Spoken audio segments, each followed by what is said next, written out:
Bom dia. Colonização da América.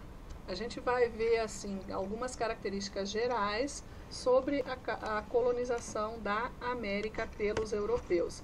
A gente vai ao longo desse mês, agora de julho, a gente vai se aprofundar um pouco tanto na colonização espanhola quanto na colonização portuguesa, tá bom? Então essas são só algumas características gerais.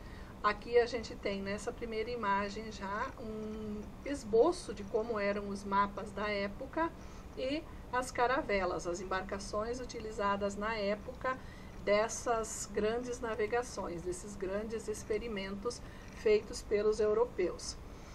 A expansão marítima, né, que aconteceu lá na Europa no século XV e no século XVI, foram as principais responsáveis pelas novas rotas marítimas descobertas, porque eles tinham como objetivo descobrir um novo caminho para as Índias, para comprar as especiarias que eram muito apreciadas pelos europeus.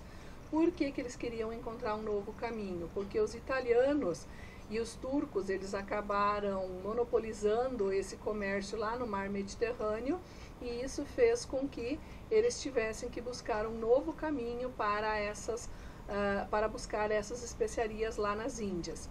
Isso acabou provocando muitas transformações, tanto na política quanto na sociedade e na cultura em geral, porque os marinheiros até então conheciam o mar Mediterrâneo, nada além disso, né?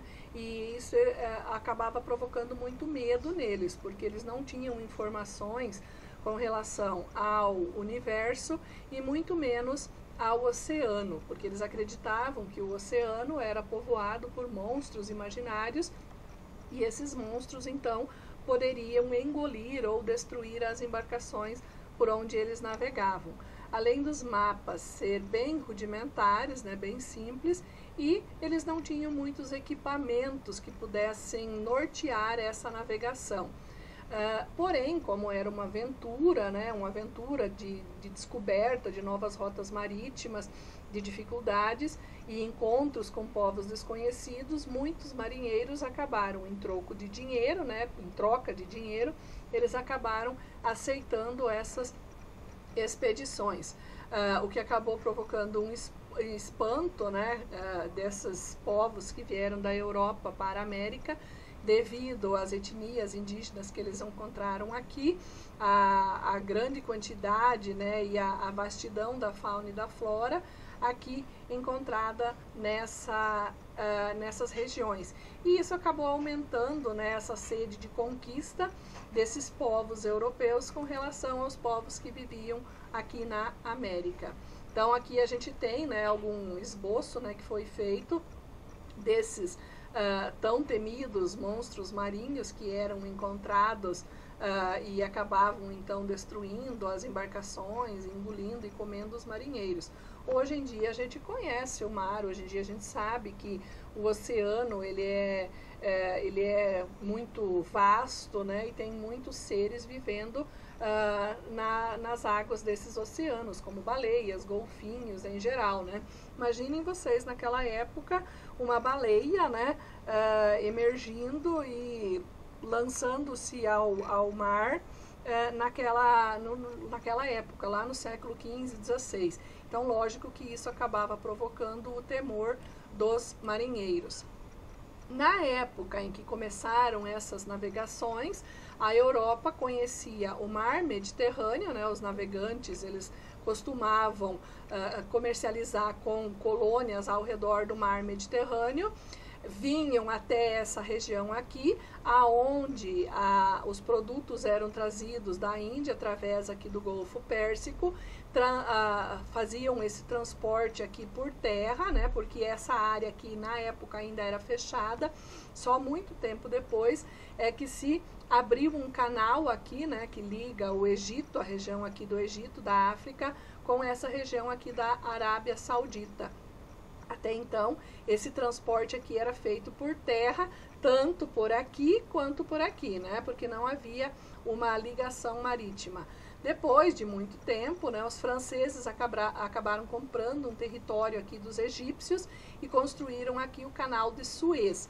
Hoje em dia esse canal ele já foi reformado, aprofundado várias vezes, ele é usado diariamente para navegação marítima com o Oriente e Ocidente, né? Então eles fazem a navegação por aqui, por ser uma área até então considerada mais segura, né? E mais próxima também da Europa do que contornar o continente africano. As primeiras viagens, então, que Cristóvão Colombo fez, né, que foi o primeiro, né, a navegar para a América e descobrir esse novo território, né, em 1492, esse traço em vermelho aqui, foi a primeira viagem. Em 1493, a segunda, a terceira em 1498 e a quarta viagem em 1502. E aí, Cristóvão Colombo, né, que estava a serviço, ele era italiano, mas ele estava a serviço da coroa espanhola. A Espanha passava por algumas dificuldades financeiras, não tinha mais condições de financiar essas viagens, acabou desistindo. Porém, Portugal acabou ficando, né, lógico, né, ficou sabendo dessas viagens, da descoberta de novas terras, e isso fez com que, né, a Espanha, não tendo condições financeiras de financiar mais viagens, Portugal acabou tomando a frente e descobriu o Brasil, né, conforme nos é ensinado desde muito pequeno. As primeiras viagens, né, de Colombo não foram reconhecidas, porém, o viajante Américo Vespúcio acabou desenhando mapas, ele era cartógrafo, né, desenhou vários mapas dessas viagens, desse território recém-descoberto, e aí as viagens então acabaram sendo reconhecidas pela coroa espanhola e também portuguesa, e por isso que o território, né, esse novo território, essa terra recém-descoberta, ou o Novo Mundo, acabou sendo chamado de América, em homenagem a Américo Vespúcio. Os espanhóis, então, o que eles encontraram aqui? Quando eles chegaram, eles se depararam com um imenso território, né, aparentemente muito rico, povoado por um número de homens organizados em torno de 3 grandes impérios, né, o Império Azteca, Maia e Inca. Foi isso que eles encontraram lá na América Central, a parte da América do Sul e parte da América do Norte. Colombo, ele acreditava ter chegado até as Índias Ocidentais, por isso que ele denominou o homem local de índio, mas com o passar do tempo ele percebeu que ele não tinha chegado à Índia, e sim a um novo território. Então aqui, ó, se localizava o Império Maia, aqui onde é o México, o Império Azteca, e aqui ao sul, né, onde fica o Peru, o Império Inca, né? Parte do Chile e do Peru era ocupado pelo Império Inca, e também aqui em vermelho, né, mais tarde, a gente chama de América Espanhola. Aqui os espanhóis dominaram, né, esse território por um longo período, e essa parte aqui em cinza é que os portugueses depois constituíram o Brasil, e essa parte aqui, né, os ingleses, as 13 colônias. Tá? Mas isso aí é conteúdo já para mais tarde. Como ocorreu esse processo de colonização? Eles utilizaram-se da violência extrema, né? Eles impuseram guerras aos povos nativos. Esses povos nativos não conheciam a pólvora, as armas de fogo não eram conhecidas, e tanto que muitos povos nativos acreditavam que os guerreiros montados em cavalos e disparando suas armas de fogo eram os deuses que estavam vindo. Na verdade, não eram os deuses, eram os espanhóis vindo para dominar o território. Trouxeram os cavalos, coisa que aqui não existia, né? Não existiam cavalos aqui na América, eram animais desconhecidos, e junto com eles trouxeram as doenças, como a gripe, as doenças sexualmente transmissíveis, catapora, varíola, o sarampo, né? Então várias doenças comuns na Europa naquela época, porém aqui na América elas eram desconhecidas, e as populações daqui não as conheciam e acabavam doentes, sem anticorpos para combater essas doenças, acabavam morrendo. Como que era a sociedade na época quando os espanhóis dominaram esse território, né? Os casamentos entre espanhóis e indígenas, eles eram proibidos. Os espanhóis ricos, eles eram chamados de chapetones, eles eram nascidos na Espanha, tinham direitos e poderes políticos e eles formavam a elite da época. Já os crioulos, eles eram descendentes dos espanhóis e eram nascidos na América. A única coisa que diferenciava os chapetones e os crioulos era o local de nascimento. Os índios, eles eram livres na sua grande maioria, mas acabavam, eles eram subjugados pelos espanhóis, então eram dominados por eles. Eles não possuíam liberdade religiosa, tanto que o cristianismo acabou sendo imposto a eles, né? Eles foram catequizados pelos espanhóis através da Companhia de Jesus, né? E os padres jesuítas que vieram para a América. Eles não tinham nenhum acesso à vida política e o trabalho deles era obrigatório aos colonos. Então existia um documento um acordo chamado MITA, que era um sistema que impunha o trabalho obrigatório, principalmente nas regiões mineradoras, lembrando que a América Espanhola se dedicava principalmente à mineração da prata, né, uma região muito rica em prata. E a principal mão de obra era a indígena, né, de povos nativos. Eles recebiam baixíssimos salários em troca do trabalho prestado dentro dessas minas. E também existia a encomenda, que era um sistema de trabalho obrigatório, não remunerado, que os índios confinados eram obrigados a fazer. E em troca os espanhóis comprometiam em catequizá-los, em dominá-los através da religião. Existiam também alguns escravos africanos? Sim, existia mão de obra escrava africana.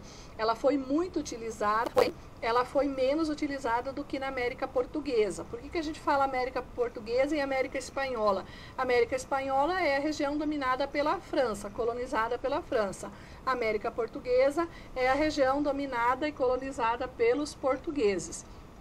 Existia muita mão de obra indígena, por isso eles usavam menos a mão de obra escrava da África, e a Espanha não se dedicava ao tráfico de escravos, porém eles legitimavam a vinda de escravos através de um documento chamado Asiento, expedido pela coroa espanhola, que fazia com que outras pessoas praticavam essa comercialização dos escravos.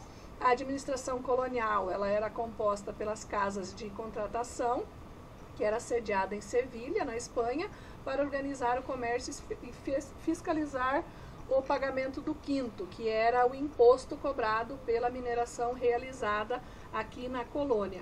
O Conselho das Índias, ele funcionava como um Supremo Tribunal de Justiça, nomeava funcionários e regulamentava a administração da colônia. As audiências que eram realizadas pela administração do vice-reino e seus membros, né, os chapetones, os cabildos, eles acabavam administrando as capitanias gerais e os seus membros eram compostos por crioulos. Como que era a economia nesse período? A exploração da mineração era uma das principais fontes de renda, né, da América Espanhola, e a exploração de produtos de gêneros alimentícios de primeira necessidade também faziam parte da economia colonial, mas elas eram secundárias e elas complementavam então a renda das pessoas. Então eles produziam principalmente a batata, o milho, o tabaco, cana-de-açúcar, sendo esses dois últimos, né, o tabaco e a cana-de-açúcar, para exportação. Então eles vendiam isso para a metrópole, que era a Espanha. A produção artesanal indígena, ela acabou sendo permitida, porém ela passou a ser controlada também pela colônia, então não era tudo que podia ser vendido.